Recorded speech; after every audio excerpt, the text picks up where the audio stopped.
जय सिया राम, जय सीताराम, जय हिंद, जय भारत। आज मैं आप लोगों को नई बुक का 3.1 का क्वेश्चन नंबर 5 और पुरानी बुक का 3.2 का क्वेश्चन नंबर 5 ये बताने जा रहा हूँ। एक डिस्क्रिप्शन में मुझसे गलती, मतलब ये जानकारी नहीं थी मुझे, तो मैंने बताया कि 3.1 को 3.2 में कंबाइन कर दिया। ऐसा नहीं है, 3.1 को पूरी तरह से पुरानी बुक वाले को काट दिया है, 3.2 को रखा है। ठीक है, तो अब आगे चलते हैं क्वेश्चन कि कहता है इंग्लिश मीडियम में कि half the perimeter of rectangular garden whose length is 4 more than its width is 36 metre, find the dimension of garden. देखो, इसमें कहता है कि एक आयताकार बाग है जिसकी लंबाई चौड़ाई से 4 मीटर अधिक है, का अर्ध परिमाप 36 मीटर है। बाग की विमाएं ज्ञात कीजिए। हालांकि इसमें कोई वो नहीं दिया है कि आप आलेख विधि से ज्ञात करो, या तो सीधी विधि से ज्ञात करो। इसमें लिखेंगे माना कि लंबाई बराबर x metre, let the length भी x मीटर तथा चौड़ाई बराबर y मीटर एंड विड्थ बराबर y मीटर। इतना आप लोग लिख लें। अब इसका पहला कंडीशन है प्रश्नानुसार,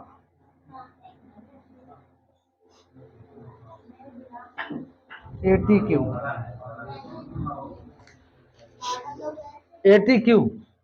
देखें, कहता है कि जिसकी लंबाई चौड़ाई से 4 मीटर अधिक है, तो लंबाई कितनी है x, चौड़ाई कितनी है y। लंबाई जो है चौड़ाई से 4 मीटर ज्यादा है।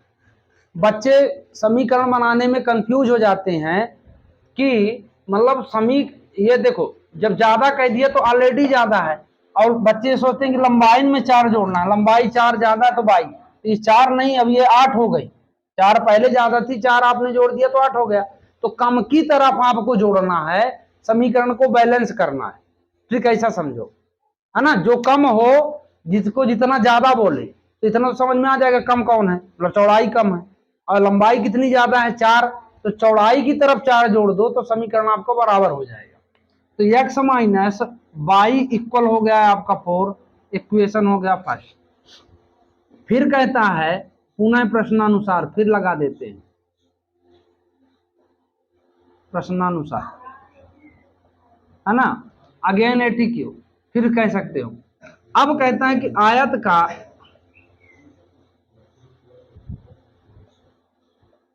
अर्ध परिमाप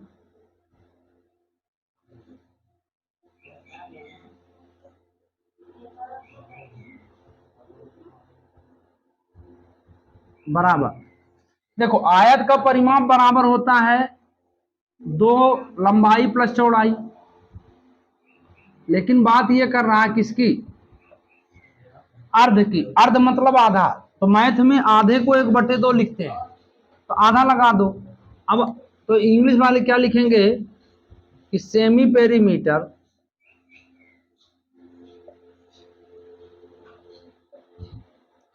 ऑफ रेक्टेंगल। ठीक है, तो अब semi perimeter of rectangle 1/2 into 2l+b। तो सेमी पेरीमीटर कितना है, 36, तो 1/2 इंटू 2 से 2 कट जाएगा, x प्लस वाई भर बचा। तो समीकरण हमारा बना x प्लस वाई या x प्लस वाई इक्वल 36। ये समीकरण आपका हो गया 2। अब यहां से समीकरण 1 और 2 से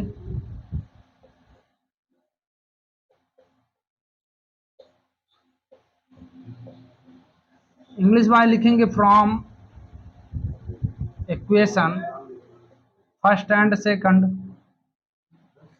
तो x माइनस वाई इक्वल 4 और x plus y equal 36 cut गया, 2x हुआ, आया 40, तो x इक्वल 40/2, तो ये हो गया 20, तो x इक्वल 20 मीटर। अब ठीक है, इतना लिख लिए। अब यहां से मैं इसको मिटा देता हूं, अब इसका काम खत्म। ठीक, अब लिखेंगे समीकरण 1 में x का मान रखने पर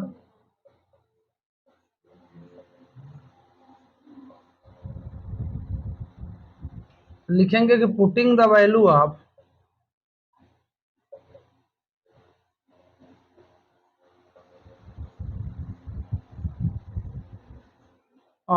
x इन इक्वेशन फर्स्ट।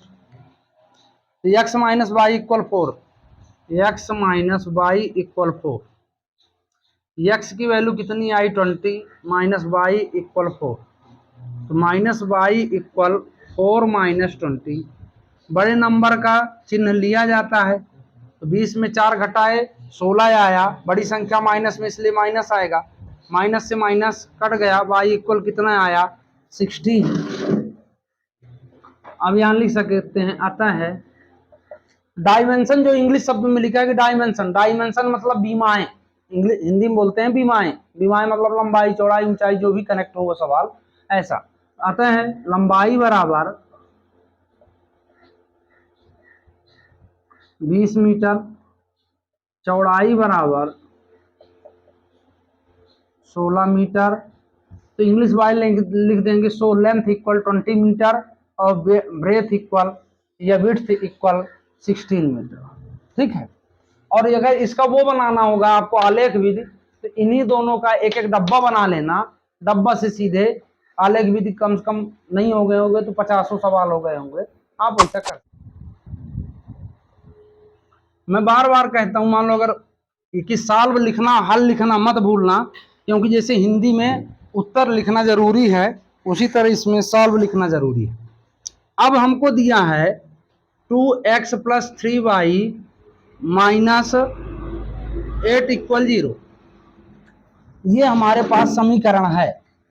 पहला क्वेश्चन कहता है कि प्रतिच्छेद करती रेखाएं, प्रतिच्छेद करती रेखाएं, प्रतिच्छेद करती रेखाएं मतलब intersect lines, intersect lines, intersecting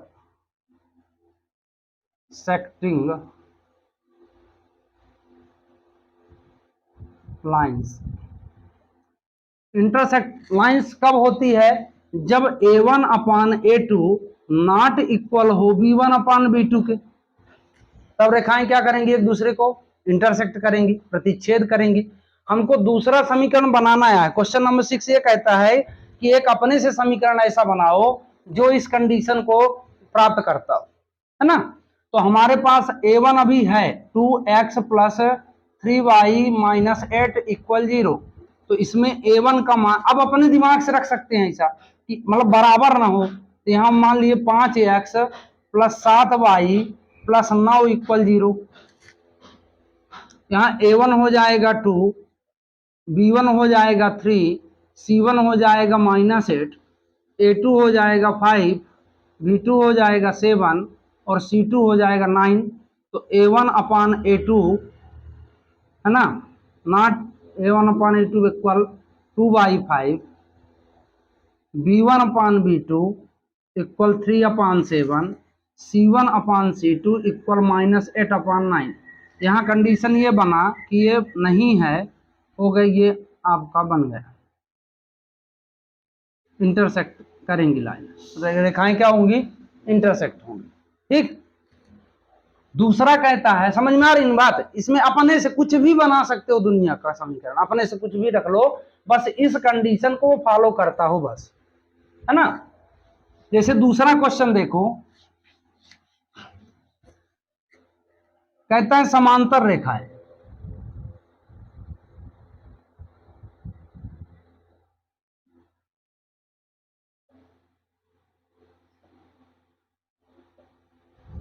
तो पैरेलल लाइंस,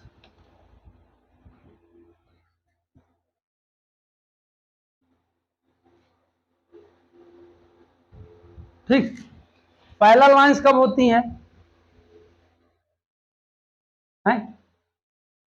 जब A1 upon A2 equal B1 upon B2 not equal C1 upon C2, जब ये कंडीशन हो तब वो समांतर होंगी, ठीक।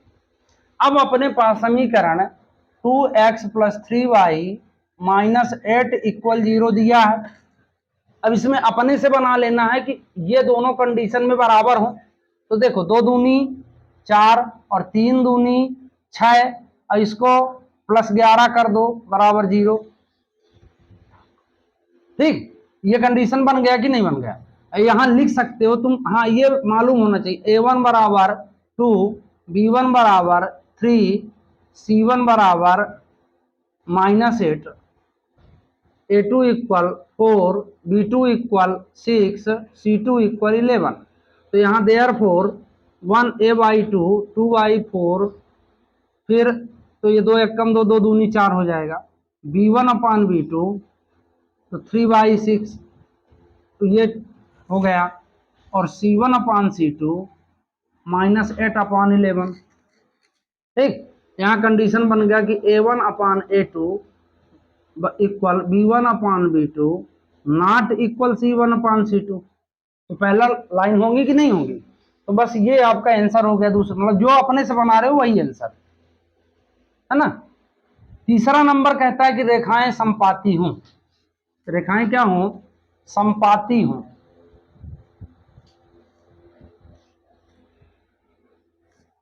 तीसरा नंबर कहता है रेखाएं संपाती हों, मतलब कोइंसिडेंट हो।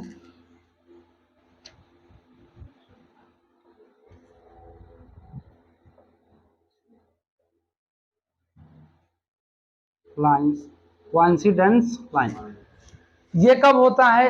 मतलब मेन आपको जब कंडीशन मालूम होगा, मैं बार बार बता रहा हूं, हर वीडियो में मतलब बनाया कि कब संपाती होती है, पिछली वीडियो में आप देख लेना। अब कंडीशन क्या होगा, हालांकि यहां भी बताता हूं यही, कि जब ये तीनों पक्ष बराबर हो, तीनों पक्ष बराबर हो, तो इसको ये बोला जाएगा कि अनेक हल होंगे। अनेक हल होंगे, दूसरी भाषा में कहा जाए संपाती होंगे, तीसरी भाषा में कहा जाए इसका हल तो है तो संगत भी होंगे।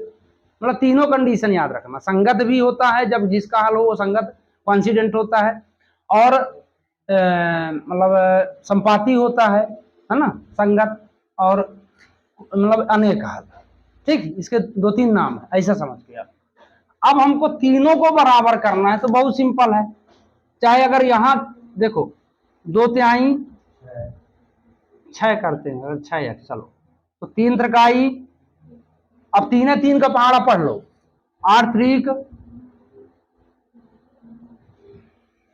सबको काटोगे 1/3, 1/3, 1/3 आ जाएगा, बराबर है कि नहीं। 3 का पहाड़ा पढ़ लो, 4 का पढ़ लो, 2 का पढ़ लो। हाँ, साइन जरूर ध्यान देना कि अगर इसमें माइनस है तो यहां प्लस मत टपका देना, नहीं तो गलत हो जाएगा, ठीक। कंडीशन ये बनाना। अब यहाँ A1 बराबर 2 हुआ, B1 बराबर 3 हुआ, C1 बराबर -8 हुआ, A2 बराबर 6 हुआ, B2 बराबर 9 हुआ, और C2 बराबर -24 हुआ। तो A1 अपान A2 हाँ अभी तो यहाँ चेक करना है, 2/6 काट दो, 1/3 आया। B1 अपान B2 इसको चेक करो, काट दो, 1/3 आया। C1 अपान C2 इसको चेक करो, -24 आया। ये मान लो तीनों कंडीशन बराबर है कि नहीं, तो A1/A2 equal B1/B2 equal C1/C2। हालांकि यहाँ लिखने की इसलिए जरूरत नहीं क्योंकि हमने हेडिंग डाल रखा है कि रेखाएं संपाती हो, तो इस कंडीशन में रेखाएं संपाती होंगी और आंसर ये होगा अपना। ठीक, बन जाएगा। तो मैं आशा करता हूं कि ये वीडियो आपको पसंद आई होगी, तो चैनल को लाइक सब्सक्राइब शेयर जरूर कीजिए। जय हिंद, जय भारत।